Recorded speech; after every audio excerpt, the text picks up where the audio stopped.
Hello and welcome to RaceDay Nation for Sunday, April 3rd, 2022. Hi, I'm Rob D'Amico, and before we get to this weekend's winners list, today I'd like to bring on my co-host, Michele Rahal. And Michele, welcome to the show and give us the top three headlines for the day. Thanks, Rob. I appreciate it. I always love being back on the air. Here are today's top three headlines, and people should pay attention to them. Formula One is heading to Las Vegas in 2023 with a Saturday night race, and it's on the Strip. They're going to be hitting 210 miles an hour down the Strip at Las Vegas. So Formula One has grown exponentially. Let's face it, 3 races on one continent, that's a lot. The ratings are up for all 7 of NASCAR's races this season, which just lends itself to the fact that a rising tide raises all boats, and it's certainly raising NASCAR's boats, and we're glad to see it. Honda and Chevy, they're really encouraged after their first test of the 2024 INDYCAR hybrid engine, and this was without the electronic engine or the electric engine that they use to give you the extra horsepower. They're just really happy with the power unit itself. And I think it's probably a good thing.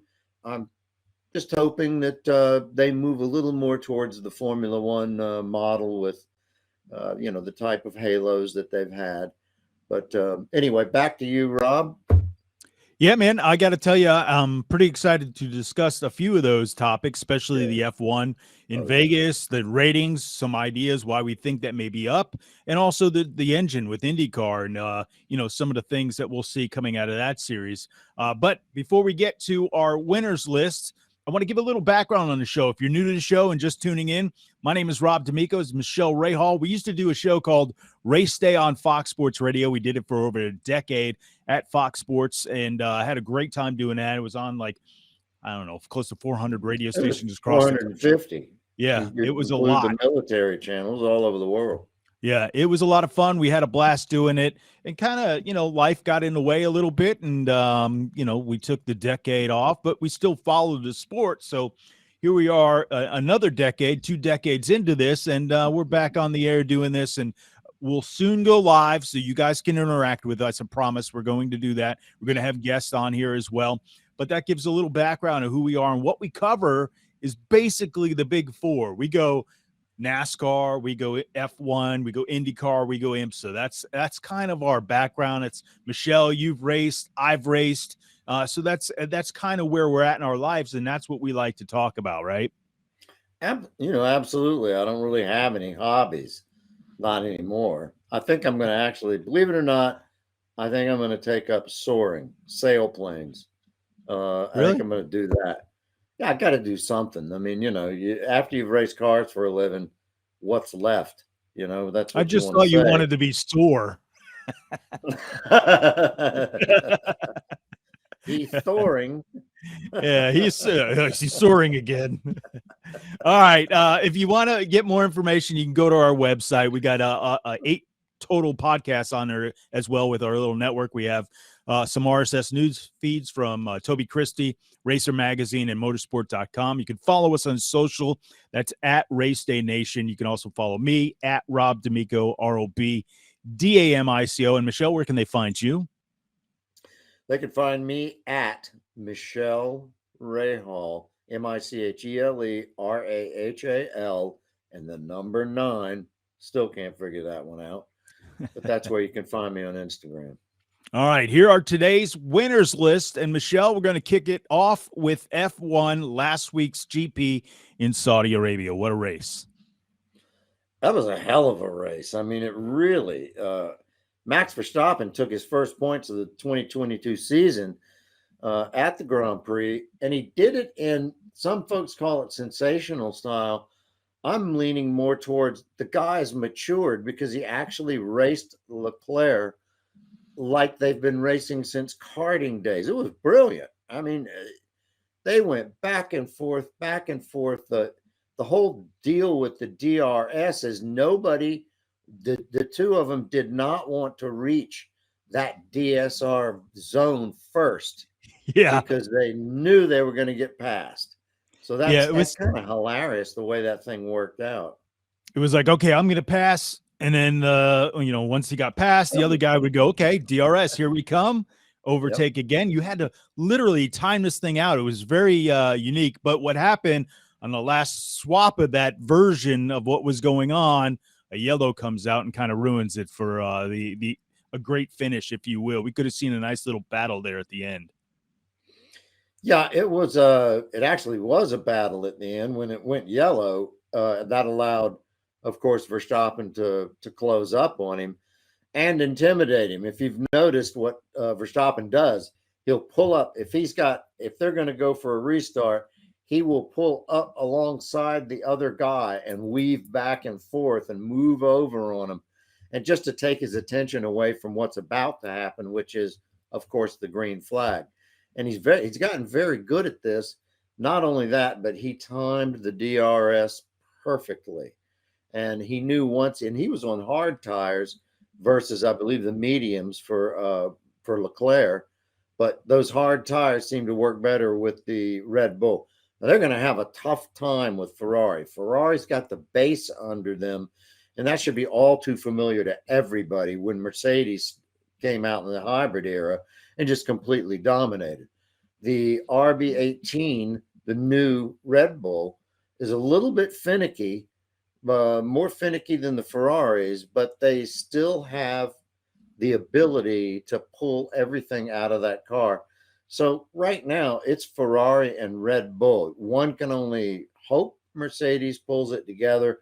All the Mercedes teams with the Mercedes engines, they're having problems right now. But everybody else seems to be pretty happy where they are, particularly Haas. We'll get into that later. Yeah, no kidding. No doubt about that. So it's Max Verstappen, Charles Leclerc, Carlos Sainz, Sergio Perez, George Russell, which is in the Mercedes ahead of Lewis Hamilton, which I thought was pretty neat. Then you had Esteban Ocon, Lando Norris, Pierre Gasly. Pierre actually had some problems in the car where he was in a ton of pain. And it was all intestinal pain. Yeah, under pressure, or should say under the G's, was having these real bad pains. Kevin Magnussen, which is great for Haas, and Lewis Hamilton rounding out the top 10 there. Points, we'll go real quick on points. It's still Charles Leclerc with 45, the two Mercedes up top. But Max, even though he missed the first, did not get any points in the first race, here he is still up there with third after that win. So congratulations to him. Moving on a little bit to the NASCAR stuff from last week's race at COTA. Ross Chastain, Watermelon Man, won his first victory and his fourth top 10 finish of 2022. This was his first victory. Yes. What is Watermelon Man? Where did that come from? So you knew I was going to ask. His background is actually a watermelon farmer in Florida. We're in the wrong business. Yeah, apparently. But he, the family used to work with the watermelon farm. And so in Victory Lane, what he does is he takes a watermelon and smashes it on the ground, which is kind of cool. That's his gimmick. So it's Watermelon Man. But he put on a great show at COTA, man. Got the win, battled it out with one of the best, AJ Allmendinger, and I was so impressed with Ross. Ross is now in an opportunity. He was with Ganassi. Ganassi was bought by Trackhouse. Trackhouse comes in, and they're performing so well right now. And it was really neat to see that they took this guy on because he didn't really have a great track record, if you will, in the sport because he's kind of an unknown name. And he comes in, they say, all right, you're going to be our guy. Put him in the car. And here he is. He is battling every single week, getting the job done. And it was very impressive after COTA. So COTA, you had your finish here with Ross Chastain, Alex Bowman. Those guys were putting on a great race at the very end. AJ Allmendinger was also in there, but unfortunately finished outside that top 10. Christopher Bell, who was like, I don't know, with 30 laps to go, was in 20th position, worked his way up to third, which was really cool. Chase Elliott, Tyler Reddick, Ryan Blaney, who, by the way, is on the pole for today's race, Martin Truex Jr., Austin Cindric, Eric Jones, and Austin Dillon round out the top 10. Look at points real quick. Chase Elliott is still your points leader. Ryan Blaney back 13 points. Joey Logano, Alex Bowman, Ross Chastain. Again, this guy is proving that he belongs in this sport. William Byron, Martin Truex Jr., Eric Almirola, Chase Briscoe, and Tyler Reddick round out the top 10 in points. We're going to move on now to the Xfinity Series and yesterday's race at Richmond.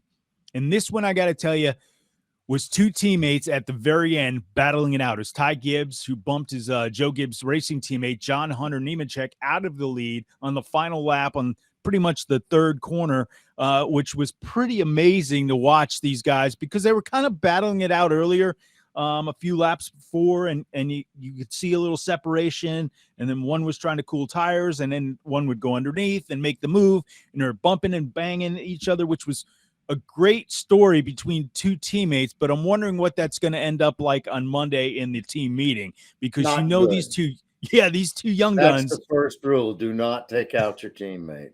And they were at it, man. But hey, listen, they kept it clean and they finished 1-2, which was important because as an owner, you go, okay, you're going to do that. At least get the 1-2 finish. We'll battle that out later, and we can have some problems with egos and hurt feelings. We'll deal with that on the Monday meeting. But I got to tell you, Ty Gibbs, this kid is truly amazing. I mean, he's won, I think, 3 races so far out of 7. He's Joe Gibbs' grandson. So he's, what a great opportunity for this kid. And I know a lot of people say, he came in the sport. He's got the silver spoon thing. But man, this gotta kid have talent. I mean, he's racing his ass off against great guys. I mean, no matter how much money you've got or where you came from, you've still got to have talent.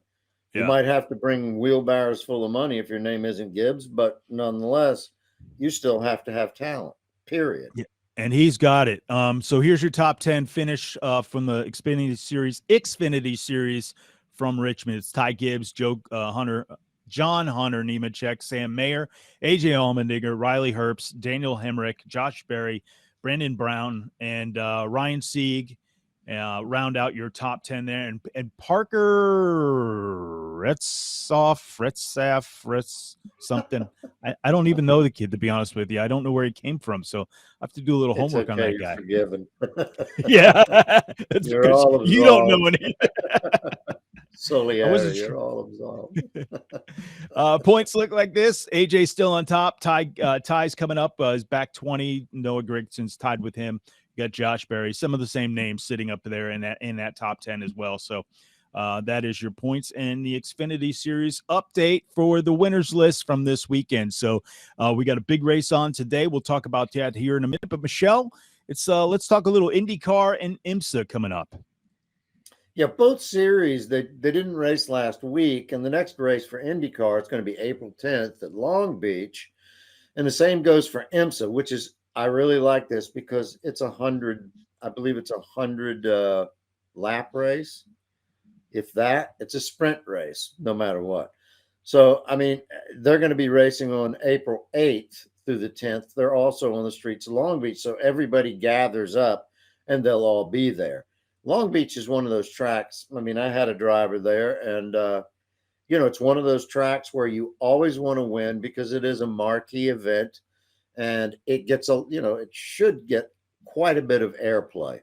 So I'm looking forward to seeing what IMSA's got, in their pocket, and I'd like to see what IndyCar is going to have this year. See if it gets shaken up a little bit. I kind of doubt it, but nonetheless, that's what we're hoping. It'd be nice to see these guys hit the streets. And I love that race. It's such a beautiful atmosphere. The course is kind of cool. Place. There's multiple places to pass. It's got very high speeds and then low, corner speeds. And so you see a little bit of everything in this race. All right. Let's get restaurants. Yeah. You know what? I've never been to the race, so I definitely have to make that one of my to-do lists before. I've been like 3 times. And have you? Oh yeah, it's a great race. I actually got to see Nigel Mansell, race there when it was Champ Car. It was brilliant. It was absolutely brilliant. Yeah. And obviously so was Mansell. All right, so we're now going to switch gears a little bit and talk about the F1 heading to Las Vegas in 2023 with a Saturday night race under the lights in the streets, or I should say the strip of Las Vegas, man. Michele, that's going to be kick ass. Yeah, Vegas is going to join the calendar 2023. I hope they really can put this one together in time.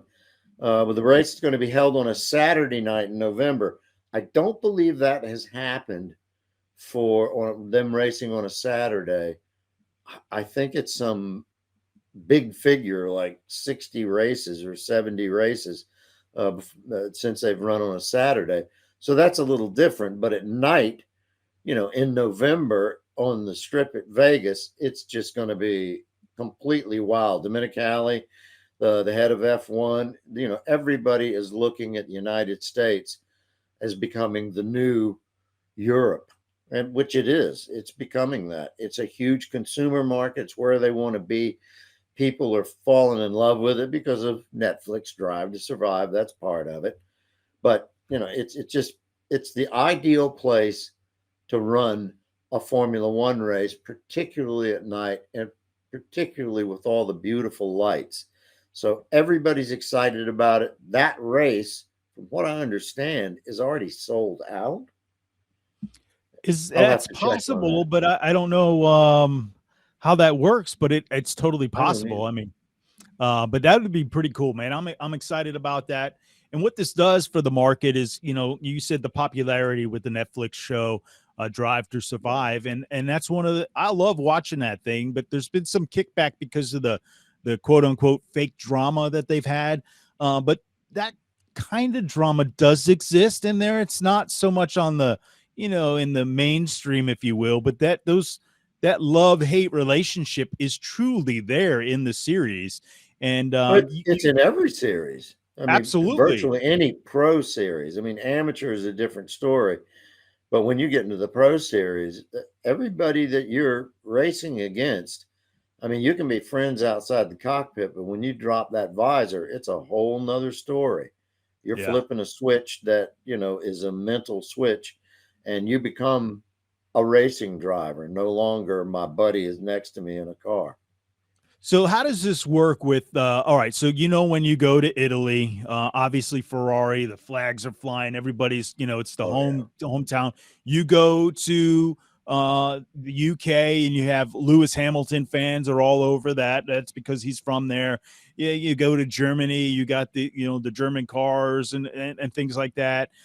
You go to certain places and they follow. What does that mean for America? Yes, there's an American team, right? We have it in Haas, but do we follow that because they're not, I don't want to say they're not successful. They're having success now, but it's taken a long time to get where they're at. Are we going to jump on that and follow that? Are we looking for in the next couple of years to have the next American F1 driver, which would be kind of cool? We know Andretti's coming in the sport. We don't know in what aspect and where it's going to land and all that stuff. But at that point, then do we follow somebody a little bit more? And when they come to America, because you got to believe, even though you have an American in sport, he's not going to be with the best team at the beginning, right? Right. It's it's one of those cases where the Ferrari drivers, neither one of them are Italian. So, I mean, it is a nationalistic sport, but they will take on whoever the best is to create their team. The Ferrari people, it's almost a religion in Italy. Ferrari's Ferrari. They don't care who's driving the car. It's, Ferrari is the winner. So I think with Haas being there right now, we're just going to have to cheer for Haas. Yeah. Mags has done a hell of a job. Kevin Magnussen. Oh, yeah, gosh. To be able to be out of the sport for over a year, and then to jump back into an unfamiliar car and take points in the first race and the second race, I think is phenomenal. So, is there a point where we're going to have an American driver? Of course there is. But in Europe, this is you end up on your head in these junior formulas. We're not as competitive over here in the road racing open wheel ranks as they are in Europe. In Europe, it's a contact sport. It's like UFC. I mean, in the junior ranks, that's what it's like. They will try to run you off the road, every trick they can play and pull off in the book. We've got to be able to have that kind of experience over here in a driver so that driver shines. Now, Colton Herta, Is he a distinct possibility? Yes. Yeah. But he hasn't even had a test yet, not a reasonable test. Yep. So once he gets that, then people get to see what can this kid really do. Yeah, it was funny. Go ahead. Go ahead. No, finish up. He could very possibly be the first American back in quite a while. But Formula One is a sport that you dominate. Whoever is, and a lot has to do with the car. Let's not kid ourselves.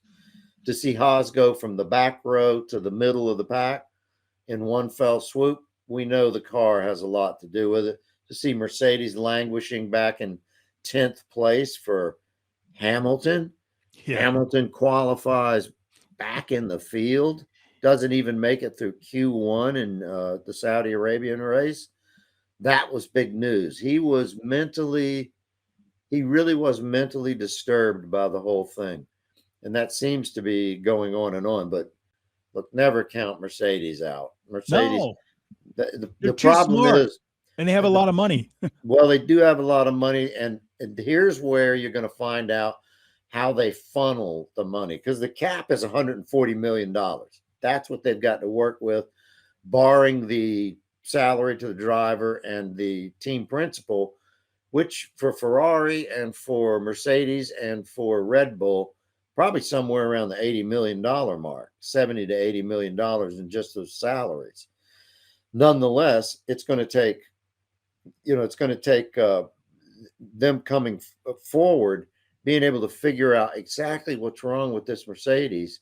Once they do, I would not count them out, because after Australia, who knows what they're bringing to Australia, but after Australia, when they come and they start to swing back into the European races, you may see a completely different Mercedes once they figured out what their problems are, which are myriad. There are a lot of different problems. It's not just porpoising where the car is slamming down to the ground on the long straightaways. There's more to it than that.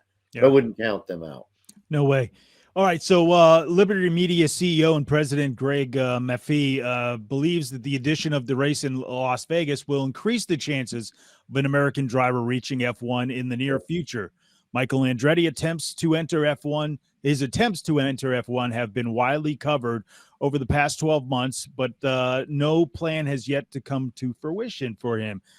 So with Andretti already stating that he would run Colton Herta as one of his drivers, Herta is now signed with a testing deal with McLaren, but F1 still hasn't seen an American start the Grand Prix since 2015, something Maffei, I don't know how he pronounces it, is sure it will change given the U.S. interest in the sport.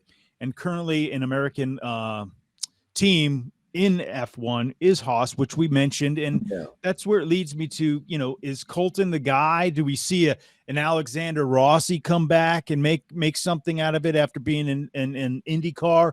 Or do we see one of those IndyCar guys make that leap where there's an interest in them because of their background? And, I wish a guy like Scott, I know he's not an American driver, but he's here in the U.S., blah, blah, blah. But a Scott Dixon, like that guy can drive the wheels off of anything. And I think he's past his prime at this point in that situation. But a guy like that would be kind of cool, that if we had to bring somebody over, is very popular here in the U.S. and can move over. I think people would follow him and something like that. You want a young Will Power. Yeah. It needs to be a young driver who has really come up through the ranks. Now, Colton raced in Europe, so he's gotten to race against some, very determined, let's put it that way, willing, you can read that any way you want, willing to crash you into the weeds type of drivers. So he's gotten a taste of it, but, we need to have that feeder system. It really needs to increase in the competitive nature of it all. We've really got to win.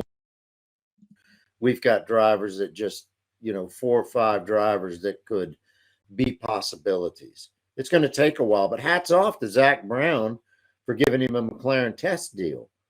They're 2 different teams, but Brown seems to be really pushing for the U.S., and I'm glad to see that. I really am. Yeah, it's funny. We'll be talking about this. I think it's in the third segment. No, second segment. So it's coming up next.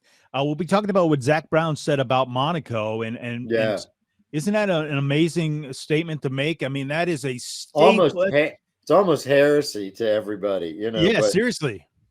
it's gotten down to, okay, there's a whole lot of money in this, and I think it's just a classic case of them serving notice to the Principality of Monaco. Up your game with this particular racetrack. It needs to be safer. It needs to be a little different. I don't see a problem with that. I really don't. It is a very dangerous track. These cars outgrew this track years ago. Oh, absolutely. So I mean, it's not just a matter of gearing the cars down. It's a matter of making the track safer and more drivable for these people. All right. Well, we're going to take a break. Don't forget, you can go to our website, racedaynation.com. You can get the latest information, RSS feeds from TobyChristie.com. We have Racer Magazine on there. Also, motorsport.com. Those are a few of the RSS feeds that you get the latest news and rumors from. Plus, we have 8 other podcasts on there as well. Coming up, we're going to be talking about the NASCAR ratings. And that's something. What do you think it is? What do you think's happening? Why do you see this uptick? Is it because of all the ships rising, that kind of thing, that situation? Or is it, the new car, people just wanting to tune in?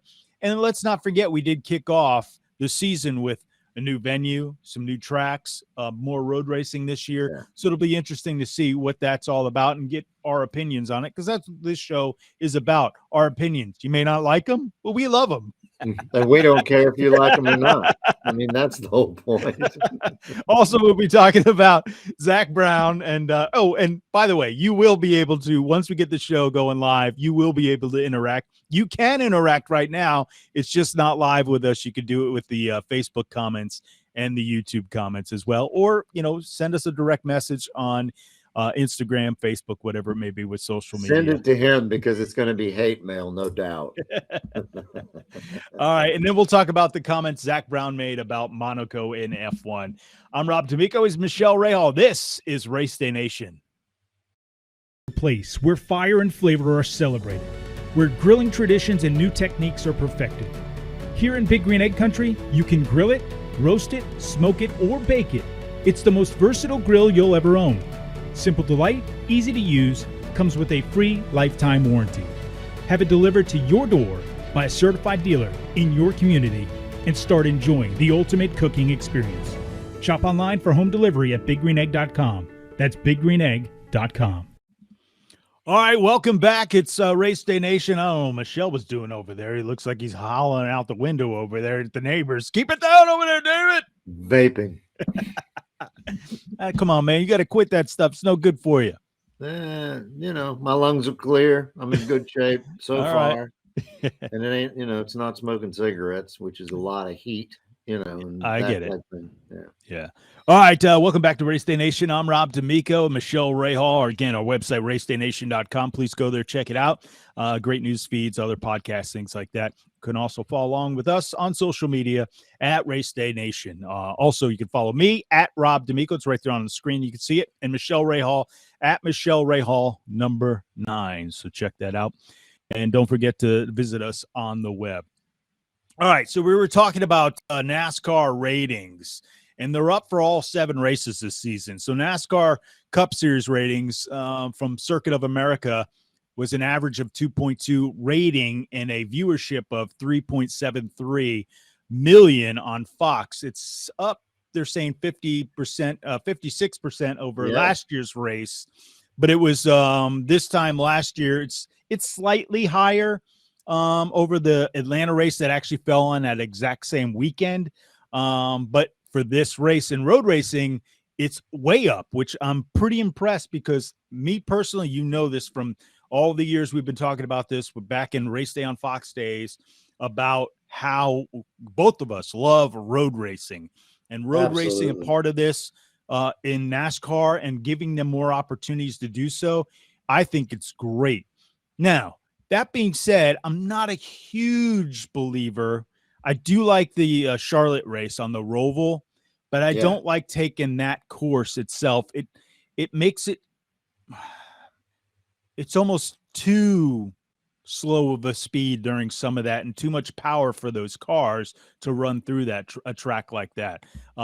First, you do have the long straightaways and things like that, and some banking and corners, and they've put in a bus stop here and there to help slow that down and do some different things. But the course inside the track, it's a little tight, and I think the cars are a little overpowered for that situation. But in general, it puts on a good show. People, bumping and banging and pushing everybody out, and I think that's the drama in the sport. Is give us better racing, give us that drama. Even with the kids yesterday in the Xfinity race at Richmond, a great finish. You're getting that beating and banging. You're getting some guy bumping, and that's where you get the drama. You get the guy that's going to be pissed the next week and says, you know what?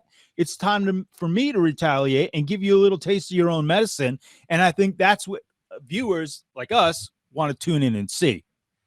I mean, in 2021, it was awfully close to that in F1. Yeah. I mean, between Verstappen and Hamilton.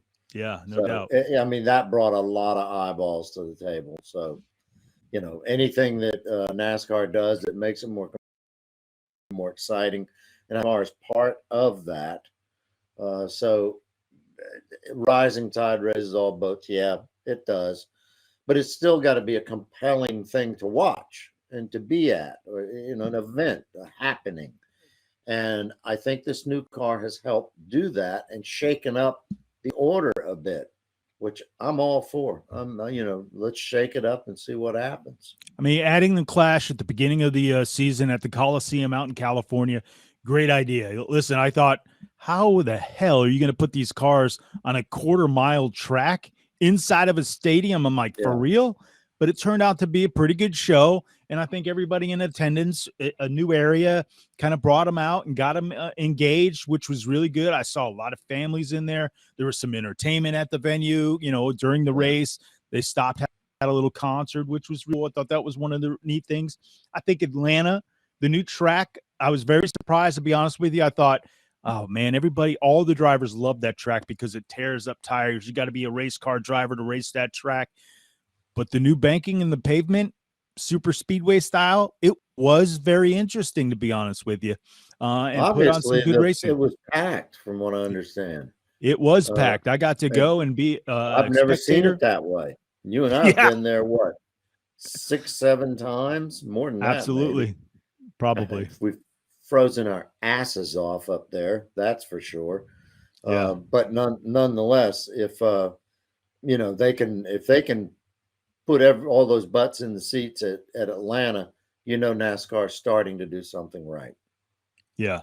Also, the race at COTA, that put on a good finish there at the end. It was, watching some great racing there. And I'm always a guy, I love the road racing. And we talked about this a couple weeks ago on the show about street racing. I would love to see a street race in NASCAR. See what they can come up with, see what streets make the most sense, and put them out there and see what happens. It's a great opportunity to see it. Like, I know they have the Speedway and the fairgrounds in Nashville, but Nashville would be one of those markets. You put a street race there. I know IndyCar has done it, and it's put on a good show, but there's part of the track that they need to fix a little bit and try to find another way around it. But let's see what they come up with. An industrial, oil refinery or something that doesn't cut it. My only problem with running NASCAR, the Cup cars, on a street circuit is the weight of the cars, and what kind of wall are they going to be able to put up, to keep these cars from pushing through that wall? Because those barriers, you and I both know, I've raced with those kind of barriers. They don't particularly move, but they will move under the weight of a 3,000-pound car. Or a 3,500-pound car. So I think, they've got to come up with some sort of system that, and I'm sure they have, that'll keep these cars from passing on through those barriers. Yeah, that'll, I think the technology is there to secure those as best they possibly can for that. Yeah. See, the issue is you're talking safety, right? So if you have crowds and things like that, there's places that you can do where it's a little bit like go to the Detroit, right? when they ran that. They run it through that park where you get a little Right. space. You got a little more room to do stuff with. Something like that, I can see that works. When you're running in a big, in St. Pete's is kind of the same way. They run it through the airport. They run it off the backside where the water is. Got a little more room to breathe there. There is a part of it which goes through downtown St. Pete, which is really cool. I think that's like the mini Monaco, right? That's that jewel that they have in IndyCar, that they can say, hey, look how beautiful this is. We race the streets here in St. Pete. We go to Long Beach. It's beautiful there. You go to Sebring, not so beautiful. That track will beat you to death. Oh, dude, the first time I ever raced an open wheel was through the Skip Barber School. So I did that thing for, back then it was Speed TV, the making of a race car driver in 30 days. And they put me in that car and I drove that thing. That track was so bumpy. I swear to you, I got out. Both elbows were black and blue. 2 spots on my back were black and blue. My shoulders were black and blue. I had to get in the car the next day. I was so sore. And I was like, holy cow, how do these guys do this on this? It'll tear you up. Yeah, it actually will. I mean, the first street race I did was in Atlantic, and it did exactly the same thing. It just beat me to death. Even though it was well padded, you know, the seat was well padded, snug, tight. Doesn't make any difference when you're running over manhole covers. You're going to get beaten up. And this was, you know, this was a much better surface than you would find at Sebring. Sebring is like, good God, just, you know, take a big baseball bat and just start beating on your ass, and that's what you get. Yeah, it did feel that way, no doubt. All right, so we're continuing on with the conversation about ratings. IndyCar, I did find it very odd that Texas didn't have that many people in the stands. And I'm wondering, again, it goes back to our conversation about IndyCar and ovals. Do they need to do something on their schedule to switch it up? They've been going to Texas for a very long time, and we know they get spread out. They get single file. It's harder to pass. You can get stuff done. You can work your way through, but that car's got to be really dialed in. But on the other hand, you know, they love Iowa, and I can't stand Iowa. That's one track I don't think those cars should be on. It makes no sense to me. It reminds me of going to the county fair and seeing those motorcycles in that ball, that cage, running around. That's what it is to me. And I don't understand it, but they love it out there, and it brings a crowd. So, you know, maybe that's what they're looking for as well. But Texas did not bring the crowd. Maybe there's something they need to do there. Well, Texas has never really drawn huge crowds. I've been there a number of times at the IndyCar races, and it just didn't, you know, as exciting as it can be for an oval. It just doesn't draw as many people. If they were to, you know, use an infield road course and make it a roval, sort of like Charlotte, might make a difference. I honestly don't know, but you know, that's a tough track. It's a famous track. It's a hard track for them to win on. And whoever wins in Texas, you know, has got, you know, some sort of a cachet. Everybody gives them a little bit of, you know, great job, but it's still an oval. And these ovals just slowly but surely, it seems as if the ovals are kind of easing their way out. Yeah, it's something I would like to see. I'd like to see IndyCar do Coda. I really would. I would love to see that race, see what they're able to do there. And I don't, you know, there's going to be a time where Texas needs to do something different, right? We saw it with Atlanta. We're going to see it with California and what they're doing out there. And this goes back to the days of, we said this on RaceDay on Fox. Back then, they were talking about doing some changes to Atlanta, and we thought, all right, you want to do something really different?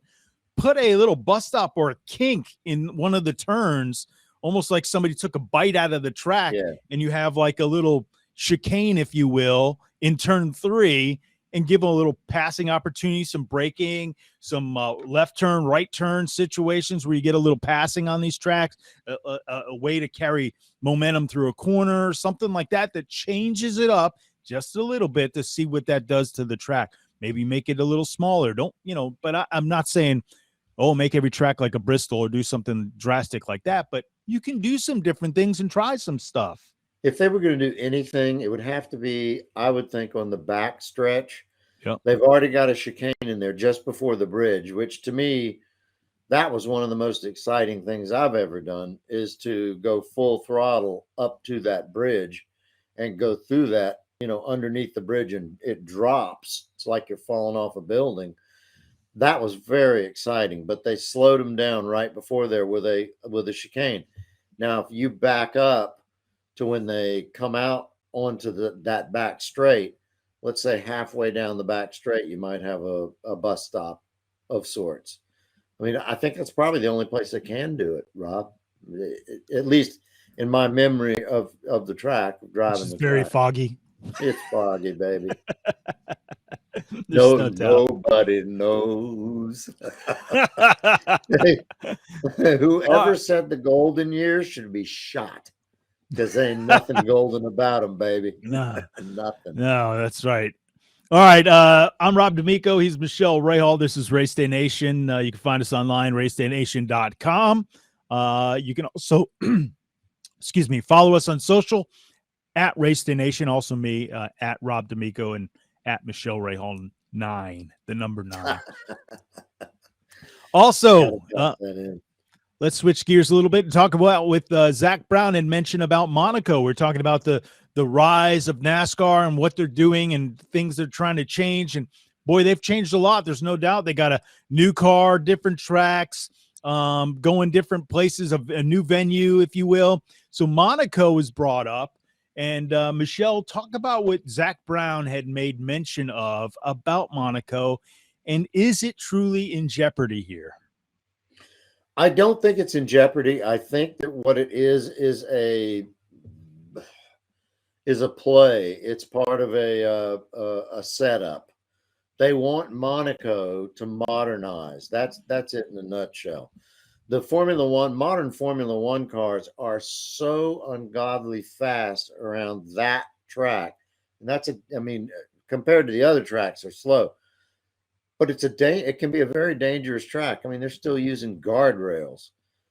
So what he's saying is, look, up your game, because Formula One is bigger than just Monaco. Yeah. And it is.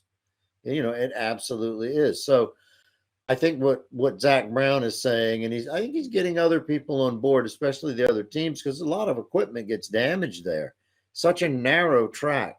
And it's always been a dangerous track, and people are attracted to that. I understand it. That's what auto racing does. It's not everybody can do it. But a track like a street course like Monaco, the cars have outgrown the track. That's basically what he's saying. And let's give it, look at Monaco. You got the money to do it. Let's make this a more modern track. Not take away the ambiance, but make it a more modern and safer track, which actually means widening the roads a little bit, because they're so narrow. Which is going to be difficult at a place like that because the way it's built. Yeah. I know it. Yeah. So Zax Brown, go ahead. Sorry. Half the drivers live there. I mean, they know. I mean, so, what Brown is doing is he's throwing out a trial balloon. Yep. Just to see. So the McLaren Racing CEO, Zax Brown, says F1 is bigger than any single race and feels Monaco needs to improve its offering to the sport to stay on the schedule. The Monaco GP has been ever present on the F1 calendar, with its only absence caused by 2020 COVID-19. Obviously, a number of new iconic backdrop events have been added in recent years, including the racing down at Vegas, which we talked about earlier, coming up in 2023. Yeah. Brown believes that the often, single file racing that happens there, and that's my problem with it. Is I love the tunnel. I love that that corner that they have, and the what turn is that? I'll try to remember, but there are a couple couple staples that really should stay in there, but there's got to be a way to make it a little bit better. But he goes on to say that it doesn't pay to race. It doesn't pay Right. There's no a race hosting hosting fee, which is amazing to me. Well, it's an iconic race, and it's sort of like Ferrari is the only F1 team that has a veto. I mean, is that fair? I don't think so, but they do. And should Monaco pay a race hosting fee? Okay, well, maybe what he's doing is tossing out, look, you don't pay a race hosting fee. You've got the money. Let's improve this track. You want to stay on the schedule? Do this. Yeah. I think he's right. And that's my thing is that, okay, it's the richest country in the world via capita because of the population. Absurd. But it's Coca-Cola is $11, just a Coke. Yeah. It's one of those places that could pay, and if they don't pay, that's fine, but then do something, grow with the sport, be a part of that's the big thing. I think that's the message, and I think he's right on, and I do agree with his statement. Yeah, me too. All right, we're going to take Zax's done a lot for American racing, for bringing F1 into the limelight, or at least he seized on the marketing opportunity that Netflix has laid out. So there you go. All right, we're going to take a break. When we come back, we're going to be talking about getting you on the grid for today's racing. We'll also talk about the Indy hybrid engine coming up and the testing that took place at the Indy Road Course a week or so ago. We'll also talk about penalties in NASCAR. From this race alone, there are a ton of penalties, and a lot of people won't be at races in the next couple weeks. We'll get into all that coming up next right here on RaceDay Nation. I'm Rob D'Amico. He's Michele Rahal. Again, the website RaceDayNation.com. We'll be back right after this.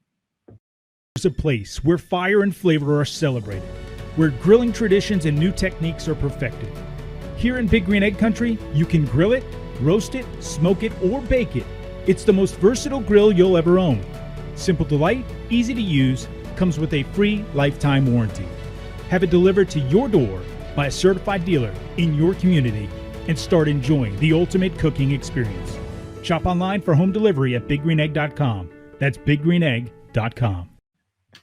Welcome back. It's RaceDay Nation. I'm Rob D'Amico. He's Michele Rahal. The website, again, is RaceDayNation.com. Don't forget, you can interact with the show by going to our Facebook or YouTube, and in the comments there, make a comment about Michele all you want. I feel free. I'll leave comments myself, to be honest with you.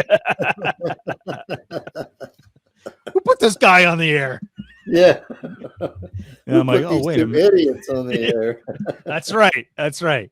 Hey, but we had a lot of fun. We did it for over a decade with Fox Sports. And again, we were syndicated on over 400 radio stations all across the country with the American Forces Network.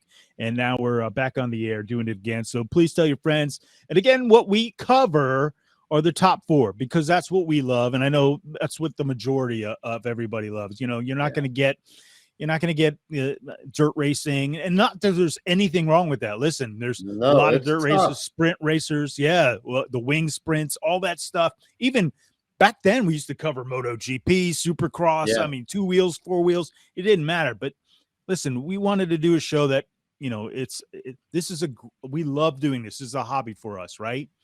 We don't make any money. Not yet. We're trying.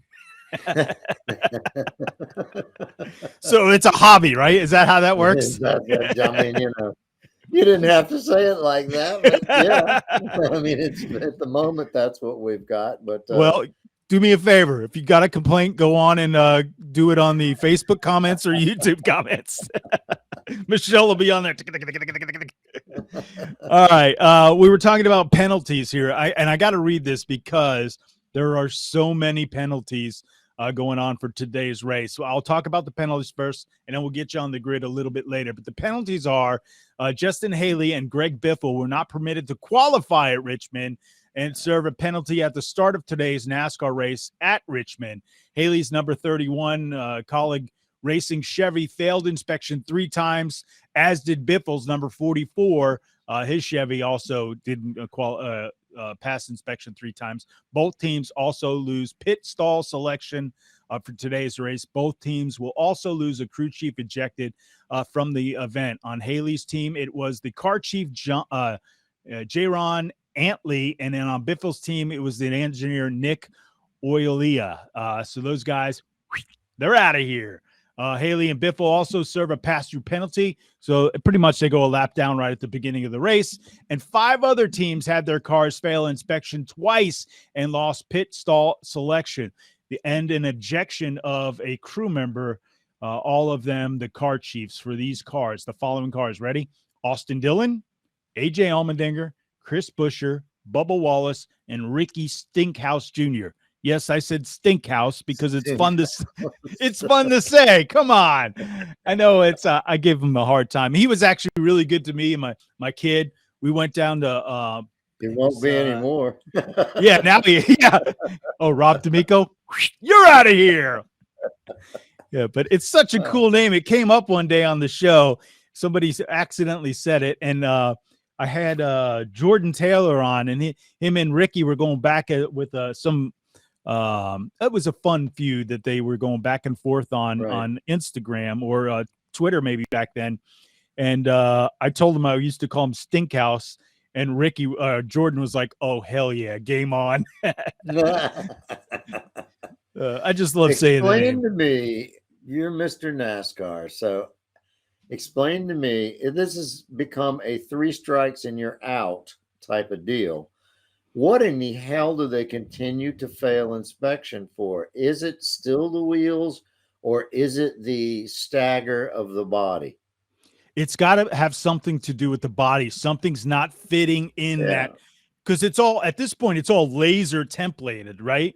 They're not sticking, there's the claw isn't in this process anymore. It's all done by lasers. You get in a dark room, and then they do this whole thing. And something with the body is not fitting. Maybe the cockpit sits too forward, backward. I don't, to the side, whatever they're twisting. You had me at dark room and lasers and everything. Sounds like knock out a party, man. That's ready. A Friday night for Rahal. But those. Listen, they don't mention what it is. Back in the day, they used to give us a 12-4-A, and you can go look it up and see what that meant. But today, they don't give you that. They just say, hey, they passed or didn't pass. And these cars, 2 of them, 3 times you're out, and 2 times you start losing some personnel. And we had a lot of cars do that. And, it's pretty funny because these guys are still trying. It's a new car. Right? They're still trying. We talked about the tires and what they were doing to the tire and the drilling out of the hole, the center hub, and then the small little round circles that go around that connect the lugs basically into them. But yes, you had me at pilot shafts. It's got nothing to do with the Blue Angels, brother. Yeah, no, not at all. Calm down. But, here we are today, still these guys trying different things. Listen, it's a brand new car. Why not, right? They have to. I mean, they have to. Don't think that's not going on in F1. It is. They're trying did you see the differences in the side pods and the way that they're trying to get the air underneath the car to suck the car to the track? I mean, they're trying everything. Well, even in Saudi Arabia, they were doing you saw the different wings, and you saw for more downforce, less downforce. It depends on what they were running and what they thought the car could handle the best. Some cars handle better in the corners. It's almost like when I look at IMSA and you see a Porsche can get through the tight little S parts of the track, but on the long straightaways, that's where they lose a little bit of their momentum. And then, a Ferrari or an AMG, that's their strong suit, and they have a little harder time getting through the corners. But this is the same thing. They're going to try different things. They're going to be working different angles, and I don't care what the sport. And this goes back down to karting with the kids, quarter midgets, all that stuff. They all do it. Yeah, the funny thing about F1 and the things that they're trying, if you notice a team like Red Bull, one of the cars can go, very, very small wing, very light rear wing to let more air through, and the other will choose high downforce. So it's kind of it's kind of like they're trying to find their feet. What actually works for a particular driving style, because prior to Checo coming on board with Red Bull, the cars were basically all made and created for Verstappen. So Checo had to sort of get used to driving a different style. But they're trying different strategies with aerodynamics to see what works, and they better do it early. I mean, it's a good thing that they started that early. So 4 races, 5 races from now, you can start settling down and know what works and what doesn't. Yeah. All right. Before we get to today's grid, the starting lineup for today's race at Richmond, the NASCAR race, that's the only guys racing today. You can catch that later on this afternoon. But I want to get into where Honda and Chevy were encouraged after their first test of the 2024 IndyCar hybrid engine.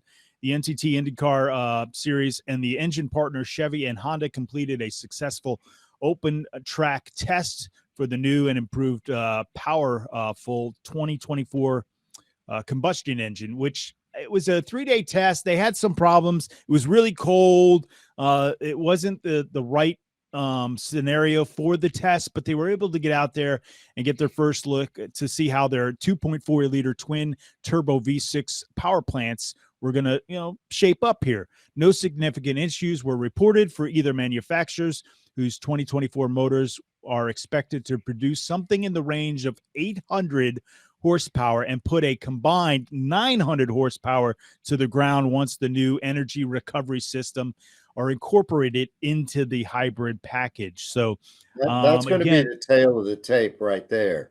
Yeah. Once they do have an awfully good model to follow in F1, and I'd imagine Zax Brown is involved, fairly heavily on the this is how it works side, because they want to be able to make the Indy cars to be able to have that handle that kind of horsepower and to do it right. I mean, you don't want these cars stopping on track all the time, or some crew member gets electrocuted. That happened back in F1. So without the hybrid package, just testing the power unit itself, 800 horsepower in a V6 engine, that's pretty damn good. I agree. And then getting the extra horsepower from that, the recovery part of it is almost like what they used to call it in F1, KERS. So under the braking, they would gain the energy. Yeah, the first version of that, something like that recovery system, if you will. But hey, listen, it's the times we're heading at, and I love the fact that it's a hybrid and they're not going, this electric thing, because truly my belief is that electric is not the answer moving forward in the automotive world. It's not going to be. It's not sustainable. I'm stunned Ford has put all of, I believe, if I didn't read this incorrectly, that the F-150s starting next year are all going to be electric. Yeah. I mean, Chevy, we don't have the infrastructure for it. I think Chevy by 2030 is all electric, nothing, or maybe it's even before that. It's not, but the problem is, listen, it's not sustainable. It's a great story now, and everybody's on the bandwagon and all this stuff. Yeah. It's not going to work. It's just not. You're going to have to find a different way to power those cars eventually. That being said, and we were talking earlier about the different manufacturers, and we were talking about, F1 coming to the U.S. We're talking about an F1 team. We're talking about an F1 driver. When do we see an American manufacturer jump in that F1 arena? Because it will be a big play here in the U.S. market, and that's something they're going to want to be in. Do you see that happening in the future? Yeah, it could. Anything can happen. I mean, but now you've got, Porsche, Audi has been given the blessing by the Volkswagen popes to be able to enter. Where are those popes at? Oh, of course. He talks about the popes and he gets taken off the air. Look at that. That's the Lord, the gods telling Michele Rahal to straighten up his act. Hey, Michele, I'm going to ask you to do one thing. I'm going to ask that question again because you kind of froze up there for a minute. And right after you, it was hilarious because it was right after you said the Volkswagen Popes. Yep. You got the gods, the manufacturer gods took you right off the air. Yeah. Now, right. Volkswagen in Formula One, Volkswagen is basically given the go-ahead to Porsche and Audi, which are their subsidiaries, the Volkswagen subsidiaries, to enter Formula One. So, to be in Formula One, Ford has got to play against a whole bunch of different manufacturers. Do they want to go to that level? Put that kind of effort and money up to do it, or do they want to, let's say, stay in the U.S. and go for, be another manufacturer for IndyCar? There's also talking in the world of NASCAR, Dodge coming back. There's been the Volkswagen rumor. There's been the Hyundai rumor that's been out there. And I do see Dodge making a comeback. Some people are speculating that with Tony going to the NHRA and doing some stuff over there, Dodge is the manufacturer with him. Does he cross back over and be the Dodge team once they get back into NASCAR on the NASCAR side and the Cup side? We'll have to see how that all plays out. But I'm all for having more manufacturers in this thing. And I don't care if a Hyundai is in there or a Kia or whatever, as long as they're coming to play and they compete. Sure. And I'm all for it, man. Let's do this. I don't know why it hasn't happened by now. A lot of it has to do with marketing. Does Ford want to put up that kind of money again? Do they really want to make a name in IndyCar, or do they want to stick with NASCAR and just concentrate on their the awakening of the electric car? I mean, I just don't know. You never know what these manufacturers are going to do. You really don't. All right, let's get us on today's grid. On the grid today for today's race at Richmond in the NASCAR Cup Series, you have Ryan Blaney on the pole, William Byron second, Kyle Busch, who has not seen speed in the first few races of the season, was very fast out here. So it'll be interesting to see if Toyota has caught up so far in the new season with the new car and the next-gen car. Chase Briscoe in a Ford for Stewart-Haas Racing, running up near the front, pretty impressive. He's shown speed, already got his first win in the series. Eric Jones, this is now with the new team, but the same team with Petty, but GMS is also involved in it now. But this new car is it's leveled the playing field a little bit here in the beginning, and Eric Jones now with an opportunity in the 43 car. You don't hear that often in the top 10. Martin Truex Jr., yeah, Kevin Harvick, Ross Chastain, again, a new team there. Those guys being very impressive. Christopher Bell and Eric Almirola round out your top five. But it goes back again to this new car, the next-gen car, what they're able to do, where they're getting their speed, how they're finding the speed. Eventually that will change, and these bigger teams will have the advantage once again. But right now, this is really nice. It's very refreshing to see some other names be up in that top 10. Yeah, it is. I mean, it happens in every single sport, every single racing sport. You have a changing of the guard. And I think that's what we're seeing in NASCAR right now, is a changing of the guard. Does that IndyCar soon? You think so? I would love to. Again, that's another series I would love to see another manufacturer come into. I think it's necessary just to have two competing against each other. I mean, back in the day, it was just Honda for a little while, and I thought, yeah, come on, we can do better than this. But here we are, and I would love to see, IndyCar be more like what F1 is. And I don't want to say, we had this discussion about, you don't want IndyCar to become a feeder thing to F1 and all this stuff. But I would like to see some. It was. Champ Car was. And there, I don't see anything wrong with it. Personally. It wasn't bad. I didn't follow. I followed Champ Car a little bit, when AJ was there and, Paul Tracy and some of those guys in that era. But you go back a little further, there's a little more history there. And a lot of guys were going back and forth. I mean, and the difference in F1 and IndyCar is at Coda, you're probably looking at 9 to 10 seconds difference in the speed And in that's a the lot. track times. It is a lot. That's a lot. So the F1 cars are they're fighter planes on the ground, and that's what they're made for. But their budgets are so much higher than IndyCar. So an IndyCar is a spec series. Let's face it. Other than an Yeah. engine change, it's a spec series. F1 doesn't want to go that way. Never will. Never wanted to. Has it gotten a little closer to that? I don't know if you could even. I really don't think you could call it any kind of a spec series myself. F1. It's just they had to have some rules to where you didn't end up with the domination of one manufacturer over another forever and Yeah. ever, and not being allowed to change engines and just a whole bunch of things. But in IndyCar, I think IndyCar, you're seeing a changing of the guard with the drivers. I mean, stop and think. Will Power is now getting up there where he's a senior sort of driver. Remember when at St. Pete he was brand new. Yeah. I mean, he'd hardly ever been on a broadcast before, and now it's all changing. It's just changing, and you're seeing a lot more Europeans taking a look at IndyCar as a possibility because it's so difficult to get into Formula One, even for the Europeans. If you look at Piastra, with I think he's with Alpine, the guy dominated Formula Two, and he can't get a seat. He's a reserve driver.